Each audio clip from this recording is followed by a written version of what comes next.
Olá! Hoje vamos fazer nosso segundo vídeo sobre as criaturas mitológicas. E o assunto de hoje será o unicórnio. Vamos então ver quais são os símbolos relacionados a esse animal, o que esse animal significa no nosso inconsciente coletivo e como ele foi construído para chegar nessa imagem que nós temos hoje desse cavalo que geralmente é branco, com um chifre só e geralmente é uma criatura mágica.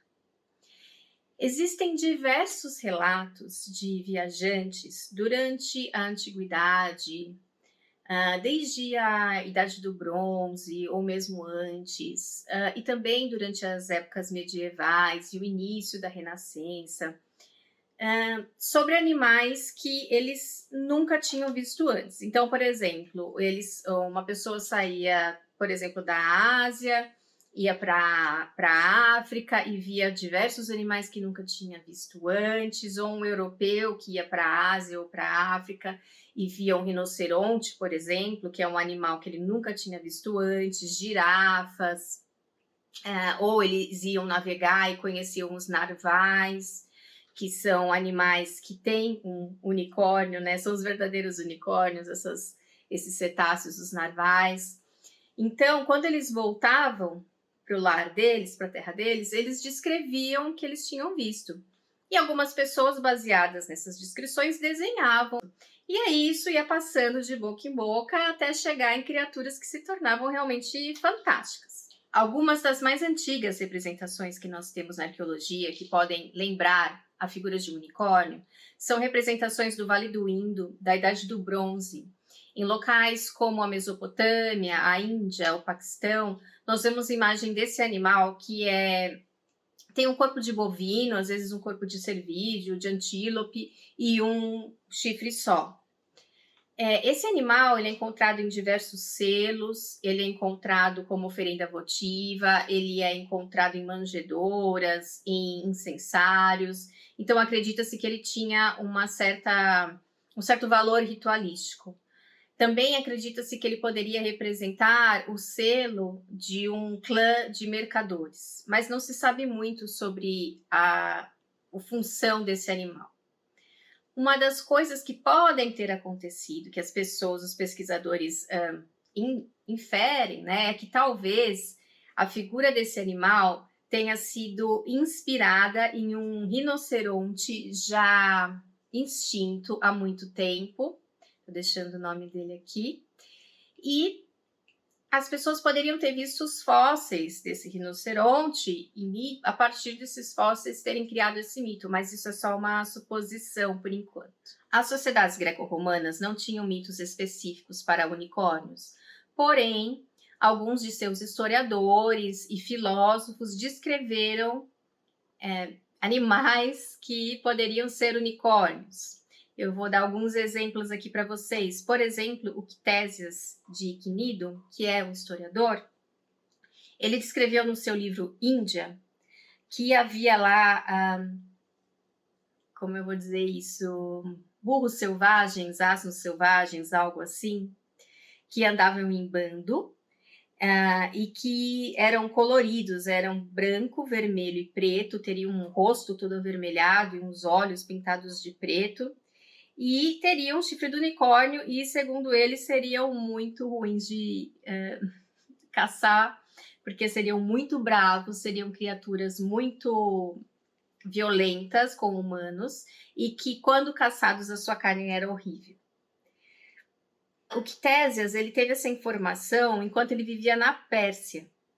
E na Pérsia, nós temos algumas imagens, né, de seres como unicórnios, como essa que eu estou mostrando aqui, na sua capital, né? Então ele conversou com as pessoas de lá e acredito que tirou algumas informações, então passou essas informações para frente. Então vocês veem como que era feito, né, essa passagem de informação de um lugar para o outro, e aí ia criando essas histórias, essas imagens desses animais. O Aristóteles também, ele menciona alguns animais como o oryx, que são animais vivos, né, que é um tipo de antílope, e também o asno indiano selvagem, que seria este unicórnio, e que poderia voar. Ele poderia voar pelos campos. O Cláudio Eliano, citando Ctésias, diz que a Índia produziu também um cavalo com um chifre só, e diz que esse seria o monoceros grego. Monoceros seria a palavra unicórnio em grego. Unicórnio vem do latim e monoceros vem do grego. E ele também diz que ele poderia ser uma forma do Karkadam árabe. Karkadam é uma figura que povoou a imaginação dos árabes na antiguidade e que tem muito a ver também com o unicórnio, uma figura que tem um chifre só e que tinha muitos poderes mágicos. Então aí já começou a haver a gente vê que tem a figura desse ser com um chifre só, ela começa a aparecer em vários lugares da antiguidade e começam a fazer certas correlações com essas figuras, né? Nas épocas medievais, o unicórnio passa por uma certa mudança. Ele deixa de ser uma criatura com traços violentos, ele continua sendo uma criatura difícil de pegar, não deixa ninguém pegar ele, mas ele deixa de ter esse negócio mais de sangue, de violência, e ele deixa de ser uma criatura considerada pelos europeus que veio da Índia, da Mesopotâmia, da Suméria, para ser uma criatura que teria vindo do Jardim do Éden. Nas épocas medievais, existiam certos livros que descreviam como os animais eram e o que eles simbolizavam dentro da perspectiva cristã. Animais que existiam e que não existiam, mas que eles acreditavam que existiam. E tem todos os tipos de animais fantásticos nesses livros, eles são incríveis. Inclusive o unicórnio. Então, o unicórnio aparece primeiro no Fisiologos, que é um compêndio para cristãos, que foi escrito por um grego no século II depois de Cristo, não se sabe a autoria, no qual ele descreve lá pela primeira vez, então, a figura do unicórnio. E essa imagem continua sendo descrita nos bestiários. Os bestiários eram livros muito populares. Entre 500 e 1500, eles foram muito populares, né? Muito lidos pelos nobres, eles buscavam ter esses livros em casa, que eles consideravam educativos, porque justamente explicavam o que eram todos esses seres do planeta e qual a relação que eles tinham com Jesus Cristo ou não. E começou a ficar marcado nesses livros que o unicórnio era uma criatura evasiva, uma criatura difícil de ser caçada, dificílima de ser encontrada, mas que era uma criatura que simbolizava a anunciação de Cristo. Então começam a aparecer imagens de Maria, da Virgem Maria, com um unicórnio deitado no seu colo, associada à imagem do anjo Gabriel, quando ele vem dizer a ela que Jesus irá nascer, né, que ela irá conceber o Cristo, e o unicórnio está lá como símbolo desta vinda de Cristo para o útero de Maria. Outra coisa também, então, por causa dessa história de Maria e de Maria ser a Virgem Maria, as pessoas que viviam nessa época passaram a crer que mulheres puras, virgens, seriam as únicas capazes de caçar um unicórnio, de localizar o unicórnio, de domar o unicórnio e de trazer o unicórnio para onde fosse necessário. Então, essa ideia do unicórnio como puro, como imaculado, como a Virgem Maria, ou seja, sem máculas, sem defeitos, sem sujeiras, sem imperfeições, ela começa a nascer aí no imaginário medieval e ela vai vir até os dias de hoje, que é também aqui no imaginário medieval que o unicórnio começa a ter mais uma cara de cavalo. Ele ainda tem, por exemplo, pés de cervo, às vezes, ainda tem uma cauda, às vezes, de leão. Ainda é um ser um pouco mais composto, parecido com os seres da antiguidade, que eram bem compostos de várias partes, né? Que tinham mais ou menos só o chifre lá de unicórnio, que a gente pode dizer que era um unicórnio. Então ele começa mais a ter a cara que a gente tem hoje, né? E começa a ser essa criatura doce, essa criatura que representa Cristo. Então assim começa a se formar um arquétipo da perfeição absoluta, da pureza absoluta, ou seja, do inatingível. Porque nós sabemos que nenhum ser humano deste planeta que não evoluiu para ser um Jesus Cristo ou um Buda se iluminou, tem a capacidade de ser um ser puro, um ser limpo de qualquer pecado para a igreja, né? A palavra pecado, então, estava ligada a esse contexto, ou um ser sem nenhum defeito humano, um ser realmente divino. Então, temos um arquétipo do inatingível, temos um arquétipo da aspiração humana por uma perfeição não terrena na figura do unicórnio. Porém, ainda em épocas medievais, a ideia de que existiria um unicórnio também que não fosse assim tão límpido e puro ainda persistiu por certo tempo, depois foi desaparecendo, como se vê, por exemplo, na lenda de Balaão e Josafá, que eram considerados santos, católicos, cristãos, porém que foram meio que banidos depois da liturgia cristã, dos temas cristãos, porque eles eram justamente, olha que interessante, uma metáfora da história de Buda. Então eram santos que contavam o que aconteceu com Buda lá na Índia. E como as imagens dos unicórnios lá na Índia, para os gregos, para o mundo clássico, não era uma imagem de unicórnio muito bonzinho, nessas lendas o unicórnio aparece como uma imagem de morte, como aquele que vai causar morte a alguém, por ele ser realmente muito violento, muito selvagem, não deixar ninguém caçá-lo e etc. O unicórnio também foi imortalizado por Marco Polo, que em uma de suas viagens resolveu descrever um animal que talvez seja um rinoceronte, que ele disse que era um animal muito bruto, um animal que tinha pés de elefante, que tinha um chifre só, que gostava muito de rolar na lama, que era um animal muito bravo, e que esse animal também, novamente, só poderia ser domado por uma virgem.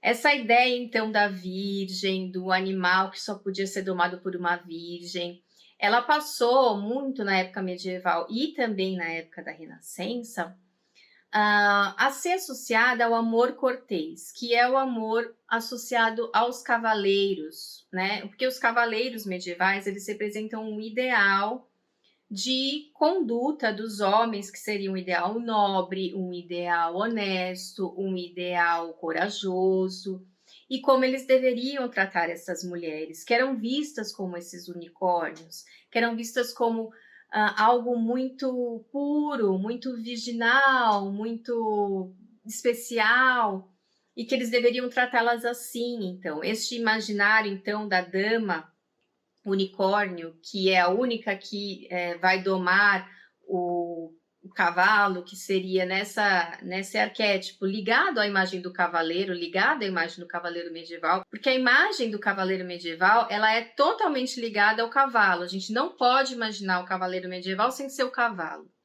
Então, do lado temos a dama unicórnio e do outro lado temos o cavaleiro. Então, isso é visto também, por exemplo, já na Renascença, nessa pintura de Piero della Francesca, que ele retrata um casal muito nobre, e esse casal vai se casar, e a carruagem de Bianca, que é a mulher que vai se casar, ela vem puxada por unicórnios, porque ela é essa coisa linda, essa coisa pura, essa coisa virginal, enquanto a carruagem de seu marido vem puxada por cavalos, porque ele seria o ideal do cavaleiro.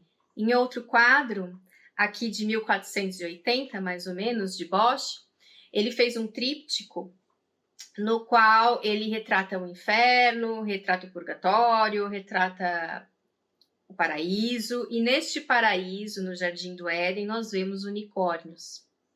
Então, os unicórnios, até aí, eles estavam ainda no Jardim do Éden, isso era uma coisa comum. Porém, a igreja, com o passar do tempo, resolveu retirar as imagens de unicórnio, tanto das Bíblias como dos dogmas e etc., porque eles começaram a achar o unicórnio muito fantasioso. Mas a verdade é que em épocas medievais e na Renascença ele era muito ainda visto em contextos cristãos e nessa ideia de que era associado à Virgem Maria. Algumas lendas cristãs contam que o unicórnio foi o primeiro animal a ser nomeado por Adão e Eva no paraíso, Outra lenda um pouco mais dramática conta que Adão estava sozinho, não tinha Eva ainda, e foi feita e estava ele e o unicórnio e caiu a noite, ele nunca tinha visto a noite, ele ficou desesperado e ele sacrificou o unicórnio a Deus para que ele trouxesse o dia de volta. E outras lendas dizem ainda que o unicórnio teria simplesmente não entrado na Arca de Noé, então é por isso que nós não teríamos unicórnios hoje. Durante toda a época medieval, a Renascença e épocas posteriores, mais ou menos, a gente viu isso acontecer mais ou menos até o século XVIII, às vezes até o século XIX, dependendo da crença das pessoas. As pessoas ainda acreditavam em unicórnios e elas buscavam o alicórnio. Alicórnio é nada mais do que o chifre do unicórnio. Então, pessoas vendiam esses chifres, esses alicórnios, dizendo que eram chifres de unicórnios e que eram mágicos e que eles eram capazes de curar todo tipo de doença e fazer todo tipo de magia. A própria rainha da Inglaterra, Elizabeth I, desculpa, acabou comprando um desses chifres de unicórnio.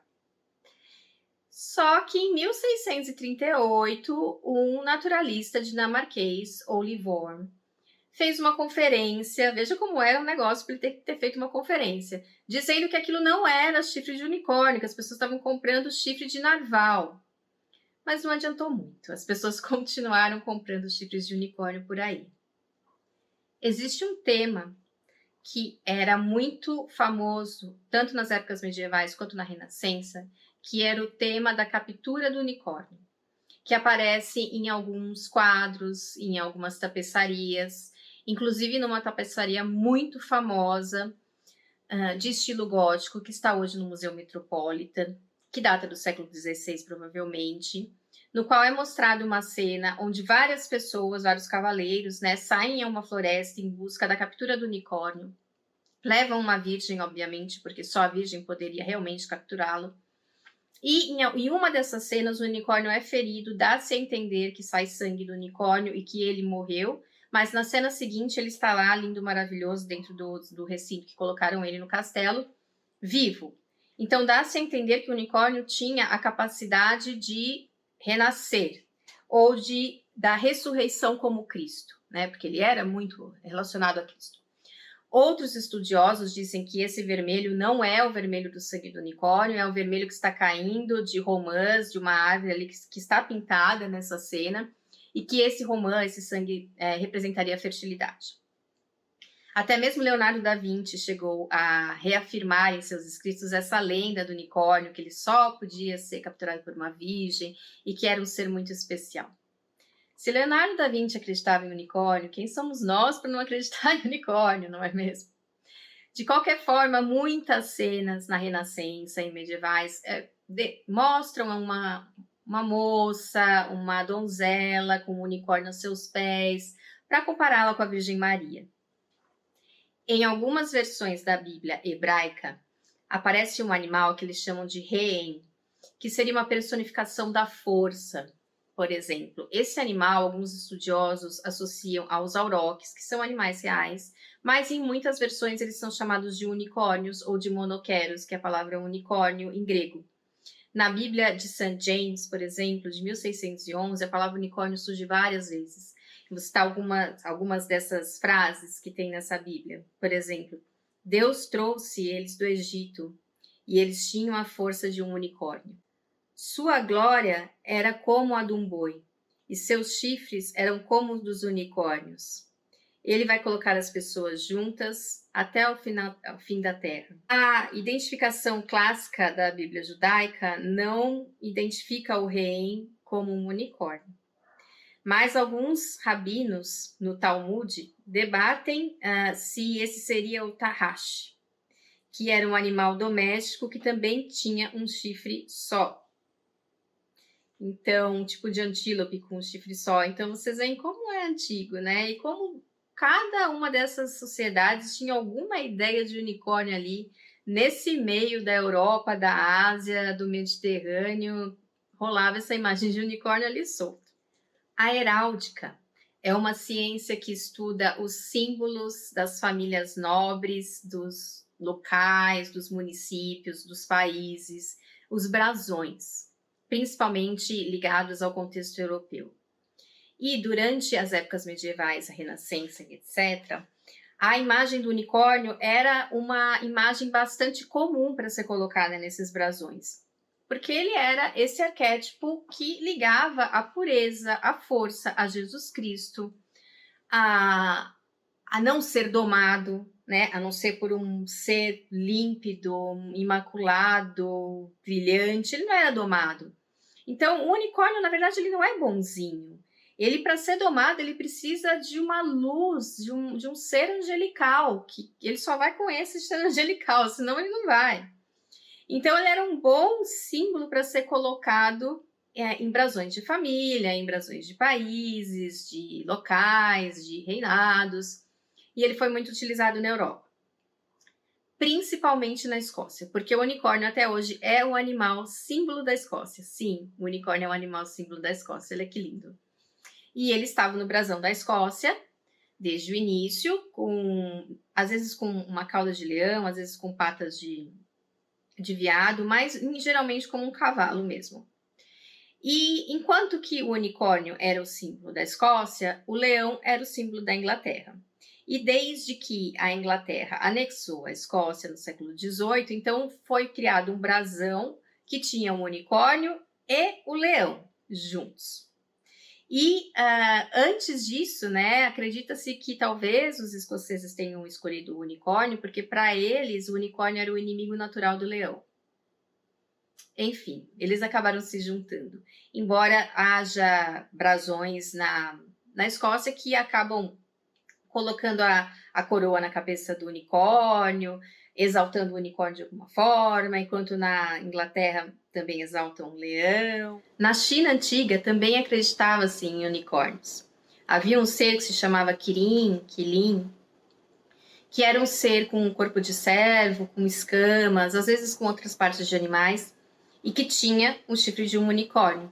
Esse ser era considerado um dos 4 seres sagrados da mitologia chinesa, junto com o dragão, a fênix e a tartaruga, e ele substituiria o tigre branco. Então, ou era esse Qilin, ou era o tigre branco, o 4º animal sagrado. Ele foi muito famoso, muito querido na China, e essa figura se espalhou também nos outros países do entorno, no Japão, na Coreia. E conta-se a lenda de que na dinastia Ming, um viajante foi à África e trouxe de presente um quirim para o rei, para o imperador. Porém, esse quirim era uma girafa, porque ele viu a girafa, viu que a girafa tinha uns chifrinhos aqui, pensou, são 2, mas tudo bem. E era um ser muito gracioso, um ser fantástico, ele nunca tinha visto aquilo, trouxe para o rei, mas depois acabou se descobrindo que era uma girafa. O quirim, ele protege a casa das pessoas, ele é um animal muito auspicioso, é um animal que não faz mal a ninguém, pelo contrário, ele traz bênçãos enormes, é um animal mágico. Ele acabou sendo um pouco menos famoso do que o dragão, porque o dragão foi uma figura associada aos imperadores, então os imperadores encheram todo o lugar de dragão. Mas tanto o dragão quanto o quirim também passaram para o budismo, por exemplo. Ele é também visto na imagética budista como esse animal que é muito auspicioso, que traz bons agouros, que é essa pureza. Acredita-se, por exemplo, que em uma lenda que Confúcio, antes de Confúcio nascer, apareceu um quirim, apareceu um unicórnio que anunciou sua chegada. Então, realmente é um ser muito auspicioso, tanto no Japão quanto na China. E hoje nós temos imagens de unicórnios que vão então buscar essa construção desse arquétipo que nasce aí na época medieval, da Virgem Imaculada, dos poderes mágicos de seus chifres, da pureza, da leveza, do voar, como dizia Aristóteles, e muitos filmes nós vemos unicórnios voando. Hoje eles estão presentes em muitos filmes, como esse arquétipo de algo incrível que o herói ou heroína vai encontrar em algum momento e que vai ser um símbolo de salvação, um símbolo de luz, um símbolo de iluminação. E geralmente nesses filmes, Matar um unicórnio é a pior atrocidade que você pode fazer na face da Terra. E aí, às vezes, mostra um vilão matando um unicórnio ou algo assim. Porque ele é tudo de bom que existe no mundo, ele é tudo de bom que existe dentro de nós. Esse é o arquétipo do unicórnio. É o inatingível. É a partícula divina na Terra, é o unicórnio. É isso que nós pensamos dele, isso que arquetipicamente o nosso inconsciente traz quando vê a imagem de um unicórnio no filme. E os unicórnios hoje eles são muito famosos não só em filmes, mas também em desenhos. Aliás, eles são famosos desde muito tempo, como por exemplo no desenho Fantasia da Disney, já aparecem unicórnios. Eles são brinquedos muito procurados pelas crianças e geralmente eles têm essa carinha fofa, né? Essas florzinhas, essas cores bem calminhas, porque ele representa isso, né? Ele representa a iluminação, algo etéreo, algo que é um mundo que a gente quer alcançar, que a gente quer viver, um mundo de eterna paz, harmonia. Então, ele é um brinquedo muito famoso por causa disso. Ele também é muito relacionado ao arco-íris, principalmente hoje em dia, porque o arco-íris é visto por nós também como algo que a gente não vê sempre, né? É difícil a gente ver o arco-íris, então quando a gente vê, a gente pensa geralmente em coisas boas, é aquele símbolo de esperança, que é um símbolo também do unicórnio. Até mesmo quando a gente vê os unicórnios nos filmes, é sempre uma cena de que tem assim uma luz etérea saindo de algum lugar e aquele unicórnio surgindo. É como se a gente estivesse vendo, né, algo crístico. Então, espero que vocês tenham gostado da figura do unicórnio. Lembre-se que Leonardo da Vinci acreditava em unicórnios. E estaremos aqui na próxima semana com um novo arquétipo de um novo animal. Até mais!